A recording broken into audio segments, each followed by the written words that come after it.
안녕하세요. 약학박사TV입니다. 오늘은 여러분에게 시알리스를 꾸준히 복용했을 때 어떤 효과가 나타나는지에 대해서 말씀드리겠습니다. 발기부전 치료제 중 가장 익숙한 제품으로는 비아그라가 있을 텐데요. 비아그라는 실데나필 성분으로 복제약으로 88 등이 있습니다. 이 제품들은 방광기가 짧은 약으로 관계를 가지기 직전에 주로 복용하며 효과는 짧게는 4시간에서 6시간 정도까지 지속됩니다. 반면에 타다라필 성분의 시알리스와 구구, 샌동과 같은 제품들은 방광기가 길어 효과가 훨씬 길게 나타나는데요. 용량에 관계없이 지속시간이 약 24시간에서 36시간으로 모든 발기부전 치료제 중에서 가장 길게 나타납니다.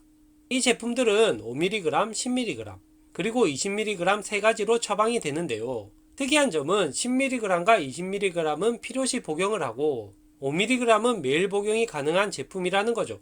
따라서 10mg과 20mg은 앞서 말씀드린 비아그라처럼 관계를 가지기 전에 필요시 복용을 하게 되며 5mg은 매일 복용을 하게 됩니다.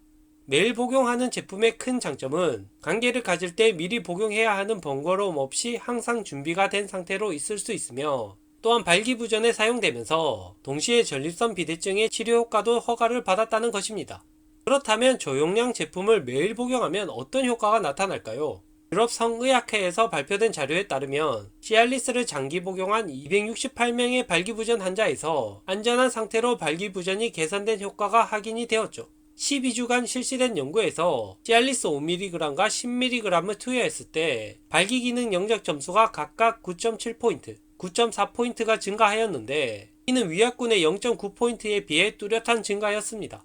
또한 삽입 성공 여부의 경우 5mg과 10mg 각각 79%와 81%가 성공했다고 답했는데, 이는 위약군 52%에 비해 높은 성공률을 보인 것이었죠. 이 외에도 충분한 발기력과 강직도, 그리고 성관계 전반에 대한 만족도가 위약군에 비해 시알리스를 매일 복용을 한 환자에서 높은 결과를 보였습니다. 다만 10mg 매일 요법이 5mg 매일 요법과 비교했을 때 확연한 효과 차이가 없었으며, 특정 부작용은 10mg에서 2배 이상 보고가 많이 되어 현재 매일 요법에 대한 허가는 5mg으로 나와 있습니다. 그럼 1년간 시알리스를 꾸준히 복용한 환자에서는 어떤 효과가 나타났을까요? 말씀드리기 전에 여러분에게 한 가지 제품을 소개해드리고자 합니다. 바로 닥터놀로지 밤부스트 포션입니다. 여러분도 알다시피 남성에게 좋다고 알려진 4대 활력 성분이 있는데요. 바로 아르기닌, 아연, 마카, 그리고 야간문입니다. 밤부스트 포션은 4대 남성 활력 성분을 모두 포함하고 있으며, 특히 아르기닌의 경우 장어 40마리, 전복 206마리, 굴 937마리를 먹어야 얻을 수 있는 아르기닌 3만 mg을 한 박스에 포함하고 있습니다. 이 제품은 아르기닌의 흡수율을 높여주는 시톨룰린이라는 성분이 포함된 것이 큰 특징이라고 할 수 있는데, 아르기닌은 다른 아미노산에 비해 흡수율이 떨어지기 때문에 시톨룰린과 함께 복용 시 더욱 높은 흡수 효과를 나타낼 수 있습니다. 이 외에도 밤부스트 포션에는 타우린, 홍삼, 흑마늘 추출 농축액 분말, 그리고 복분자 추출 분말이 들어있습니다. 추가로 아연은 1일 권장량의 3배, 비타민 B도 1일 권장량의 5배에서 8배가 들어있다고 합니다. 또한 액상형이라 다른 제형과 비교했을 때 효과가 빠르고 물로 섭취할 필요가 없어 편리성 면에서도 뛰어납니다. 그럼 제가 바로 한번 먹어보도록 하겠습니다.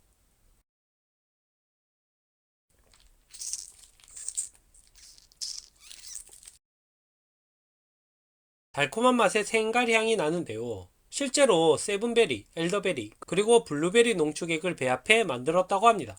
또한 50번이 넘는 시음을 거쳐 맛과 향을 잡았다고 하는데요. 그래서 그런지 부담감 없이 목넘김이 상당히 부드럽습니다. 개인적으로 이런 제품들은 맛이 상당히 중요한데 상당히 먹기가 좋은 것 같습니다. 이 제품은 현직 의사분이 꼼꼼한 학습을 바탕으로 함께 제품을 기획했다고 하는데요. 게다가 섭취 후 불만족 시 100% 환불까지 해준다고 하니 더욱 믿음이 가는 것 같습니다. 앞서 유럽 성의학회에서 발표된 연구를 보면 발기부전 환자 234명을 대상으로 시알리스 5mg을 1년 동안 장기 복용하게 했는데요. 1년간 장기 복용한 환자에서 발기기능 영역 점수가 9.6포인트 증가하는 등 뚜렷한 발기부전 개선 효과를 보였으며, 이와 함께 장기적 내약성을 지닌 효과적인 약물임을 입증하였습니다. 또한 미국에서 진행된 임상시험에서 발기부전 환자를 대상으로 같은 시간에 시알리스 5mg을 매일 1년간 복용하게 했는데 복용이 완료된 이후 1개월간 약물 복용을 중단시켰는데도 약 25%의 환자에서 발기력이 유지되는 효과를 보였습니다. 특히 고령의 환자에서 이런 효과를 나타낸 것으로 이는 메일요법이 근본적인 발기부전 치료제 효과를 나타낸 것이었죠. 또 다른 시알리스 메일요법의 재밌는 결과가 있는데요. 바로 혈압과 당뇨의 감소 효과입니다. 예전에는 발기부전과 고혈압, 당뇨, 그리고 고지혈증 등의 질환이 별개의 질환으로 분류가 되었지만 실제로는 밀접한 관련이 있는 것으로 밝혀졌는데요. 이 질환들은 고혈당과 밀접한 관련이 있는 것으로 우리가 운동을 하게 되면 혈당이 감소하고 이는 혈압부터 발기력까지 개선되는 효과를 보이게 되는 것이죠. 시알리스 메일요법을 당뇨가 있는 발기부전 환자에게 6개월간 적용했더니 발기부전 개선과 함께 당뇨 수치도 유의미하게 감소하는 효과를 보였으며 또한 시알리스는 혈관 확장제로 혈압을 감소시키는 효과가 있죠. 예전 영상에서 다루었지만 발기부전 치료제가 치매의 영역까지 효과를 보인다는 연구도 있어 나이가 들면서 생기는 질환에는 발기부전 치료제가 두루 효과를 보인다는 연구 결과들이 나오고 있습니다. 실제로 발기와 관계없이도 매일 복용하는 분들도 꽤나 있다고 하죠. 오늘은 여러분에게 시알리스 메일요법과 관련된 효과에 대해서 말씀드렸는데요. 시알리스는 비용이 상대적으로 비싸기 때문에 저렴한 복제약인 구구나 센동 같은 제품을 선택하셔도 무방합니다. 또한 매번 말씀드리지만 아무리 좋은 약이라도 본인에게 맞는 약물들은 다를 수 있기 때문에 필요하다면 병원을 방문하셔서 의사 선생님과 상담 후 처방을 받으시길 바랍니다. 마지막으로 건강한 성생활을 위해 운동은 필수이기 때문에 이 점 꼭 명심하시길 바랍니다. 이번 영상이 도움이 되셨다면 좋아요, 구독 눌러주시면 억수로 감사합니다. 시청해주셔서 감사합니다.